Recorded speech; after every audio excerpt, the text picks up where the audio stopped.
China ya no actúa en silencio. Con un documento oficial publicado en diciembre, Beijing dejó por escrito algo que hasta ahora muchos preferían no ver: su intención de redefinir el orden mundial con América Latina como una pieza clave del tablero. Bajo el discurso de una gobernanza global más justa aparecen propuestas que van desde cambios profundos en el sistema financiero internacional hasta cooperación militar, tecnológica y judicial, todo con la ONU como eje central.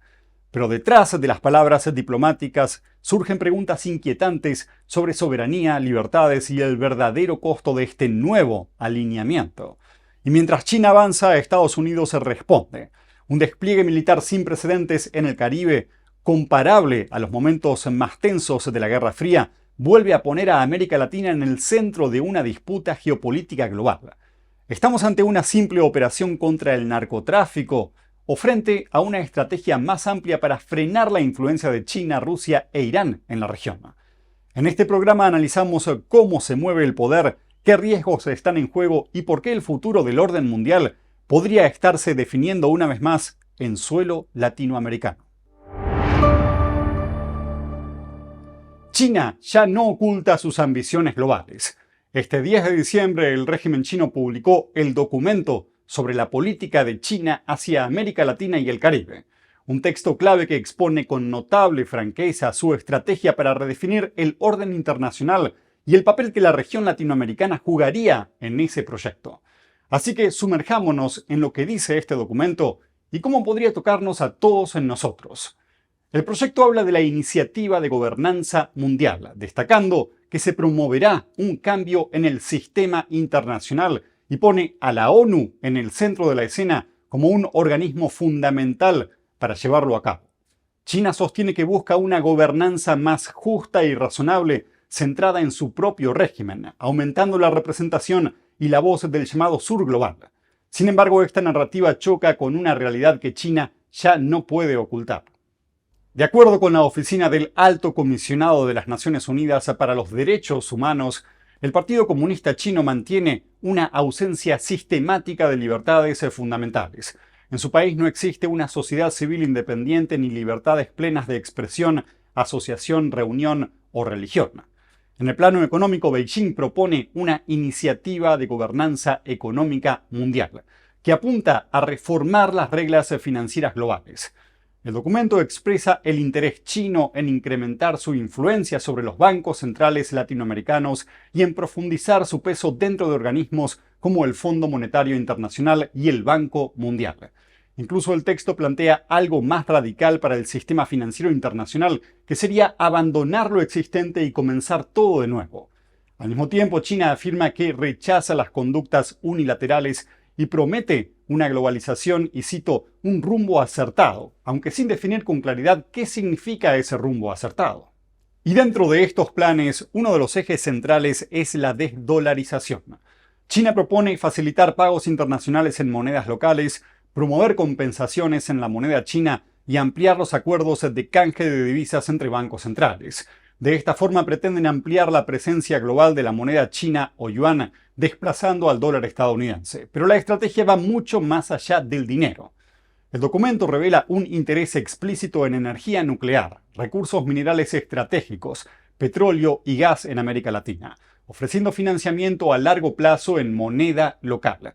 Expertos advierten que la expansión de proyectos críticos, incluidos los nucleares, bajo la iniciativa de la Franja y la Ruta de China, podría aumentar la vulnerabilidad de los países receptores a presiones políticas y a la imposición de estándares tecnológicos de China.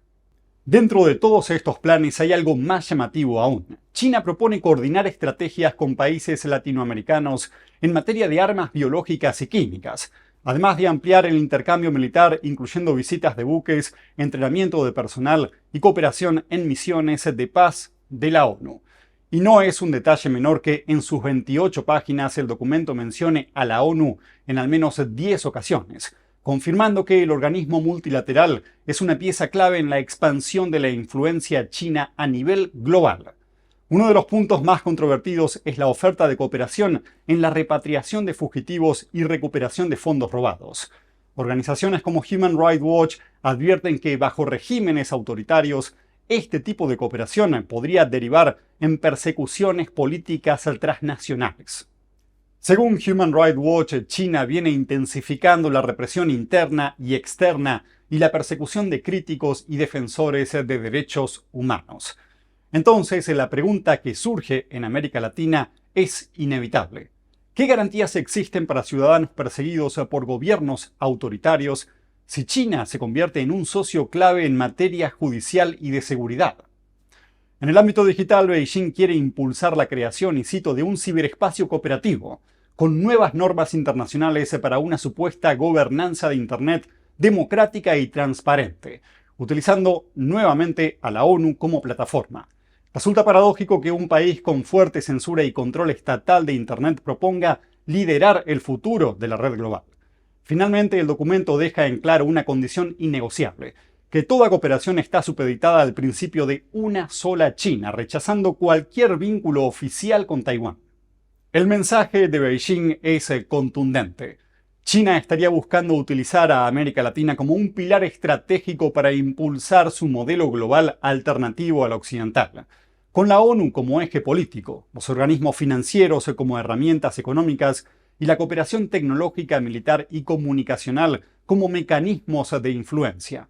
Para la región, el desafío es profundo y los beneficios económicos a corto plazo de pactar con China deben sopesarse seriamente frente a riesgos estructurales que afectarían la soberanía, las libertades fundamentales y la autonomía política de los países. América Latina se encuentra una vez más en una encrucijada histórica, y las decisiones que tome hoy podrían definir su lugar y su margen de libertad en el orden mundial del mañana. Pasemos ahora a Latinoamérica. Washington está reforzando su presencia militar en el Caribe con la operación llamada Lanza del Sur. Tropas estadounidenses están siendo desplegadas por toda la región junto con el portaaviones USS Gerald Ford. Aunque funcionarios estadounidenses anunciaron la operación como un medio para combatir el narcoterrorismo, ¿podría ser también un movimiento para hacer frente a adversarios extranjeros? Esa es la pregunta. Para analizar esto más a fondo hablamos con Marcos Scott-West, editor en jefe de The Epoch Times Brasil, y esto fue lo que nos dijo. Recientemente, además del secretario de Defensa o secretario de Guerra Pete Hegseth, vimos al general Dan Kane ir a Puerto Rico, Trinidad y Tobago y otras visitas de funcionarios estadounidenses. Y realmente, las visitas son solo parte del desarrollo más amplio de la presencia militar estadounidense en la región. Estamos hablando de entre 10,000 y 15,000 tropas.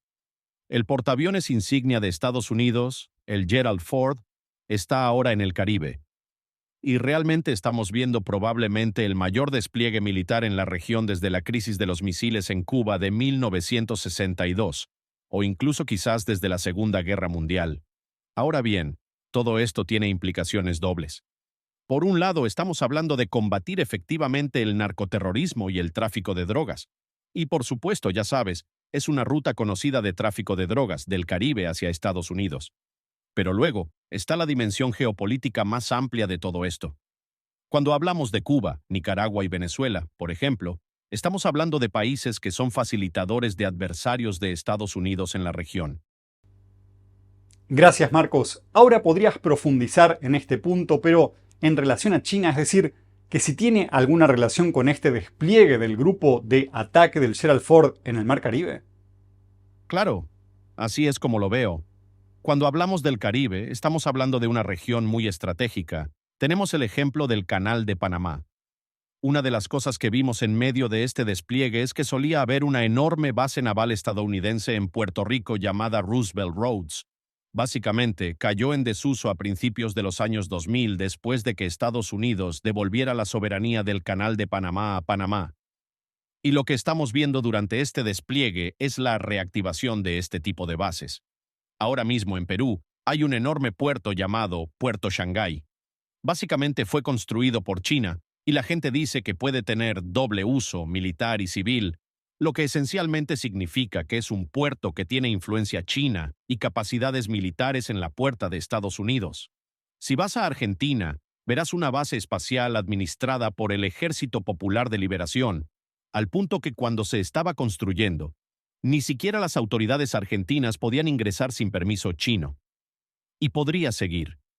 Vimos a distintos países de la región cambiar a Estados Unidos por China como su principal socio comercial, al punto que ahora, si excluyes a México y Colombia, básicamente todos tienen a China como su mayor socio comercial. Algunas personas dicen que Estados Unidos se quedó dormido al volante, y ahora esto parece ser una prioridad para la administración Trump. Quiero decir, ahora tenemos a Marco Rubio como secretario de Estado, y él es obviamente el primer secretario de Estado latino en la historia de Estados Unidos. Sus padres son sobrevivientes del régimen comunista cubano, que fue uno de los mayores facilitadores de adversarios de Estados Unidos en el hemisferio. Así que en este momento, lo que estamos viendo es que la presencia militar reforzada en la región, en la periferia cercana de Estados Unidos, esencialmente sirve como palanca para hacer retroceder la influencia extranjera y afirmar la seguridad que tiene Estados Unidos sobre su vecindad. No se trata solo de guerra, sino que podemos pensarlo en términos más amplios. Por ejemplo, China necesitaría que Brasil le proporcione alimentos y mineral de hierro en caso de una invasión a Taiwán. Si Estados Unidos ejerce suficiente presión, podría impedir que Brasil lo haga. Si no lo hace, quizá no. Entonces empiezas a ver cómo está dispuesto el tablero de ajedrez en la región. Ahora bien, Marcos, ¿cuál sería el resultado si la influencia de China en la región del Caribe junto con la influencia de Rusia e Irán quedara sin control? ¿Qué ocurriría? ¿Qué podría significar eso para Estados Unidos y el resto del mundo libre? Te daré algunos ejemplos. Hablemos primero de lo que amenazan más directamente la seguridad nacional de Estados Unidos, y luego ampliaré un poco hacia el ámbito geopolítico más grande. Cuando hablamos directamente de seguridad nacional, por ejemplo, en 2007, hubo una amenaza de un ataque terrorista en el aeropuerto JFK en Nueva York, que el FBI desactivó en el último minuto. Casi volaron una gran parte del aeropuerto. Este fue un ataque directamente conectado con Irán y Hezbolá en el Líbano, y fue desarrollado a través de la red iraní en América Latina. Estamos hablando de Guyana y Venezuela. Venezuela, por ejemplo, utilizó aerolíneas estatales para transportar terroristas de Hezbolá hacia América Latina. Cuando hablamos, por ejemplo, de la zona de la triple frontera en Paraguay, Argentina y Brasil, es allí donde, por ejemplo, terroristas iraníes ayudaron a planear los atentados de 1992 y 1994. Primero contra la embajada israelí en Buenos Aires, capital de Argentina, y luego en 1994 contra un centro comunitario judío. Así que, por supuesto, esto fue un asunto argentino, pero el plan de atentado de 2007 en el aeropuerto JFK no lo fue. Entonces empiezas a ver cómo puede servir como base de operaciones. Cuando hablamos de la crisis en la frontera sur en años anteriores, también estamos hablando de la presencia de estos agentes, de hombres en edad militar, chinos y de otros países, cruzando la frontera sur en números masivos. Pero cuando hablamos nuevamente del ámbito geopolítico más amplio, también estamos hablando, como dije, de la capacidad de Estados Unidos para impedir que países provean a China de alimentos, mineral de hierro u otros recursos en tiempos de guerra. Así que si hay una guerra por Taiwán, supongamos que el PCCH invade Taiwán, este es el tipo de amenaza que podría proyectarse en la vecindad cercana de Estados Unidos y que podría actuar como disuasión o incluso hacer que Estados Unidos pierda tiempo mientras intenta enviar refuerzos a Asia Oriental. Si tienen una amenaza en el Canal de Panamá y Estados Unidos necesita cruzarlo con buques de guerra, eso también es un problema. Si Venezuela tiene una amenaza creíble de, no sé, ayudar de alguna manera en un ataque terrorista con Irán, como el caso del JFK en 2007 que acabo de mencionar, todo eso compone un panorama donde sería más difícil para Estados Unidos tener una respuesta rápida y estar operativo lo antes posible. Así es realmente como las cosas se desarrollan en tiempos de crisis. Marcos, muchísimas gracias por ayudarnos a entender el panorama de forma más amplia. Muchas gracias por su tiempo. Siempre es un placer. Cada día trabajamos para traerles noticias reales sobre China y su impacto en el mundo. Historias que muchos prefieren no contar. Si valoran este contenido, ahora pueden apoyarlo a través de Patreon. Hagan clic en Súmate, inicien sesión con Google, Apple, Facebook o su cuenta de Patreon y con una contribución de $10 mensuales recibirán acceso anticipado a nuestros videos y notificaciones personalizadas directamente de nosotros. Gracias por estar ahí. Su apoyo fortalece este esfuerzo por informar con libertad.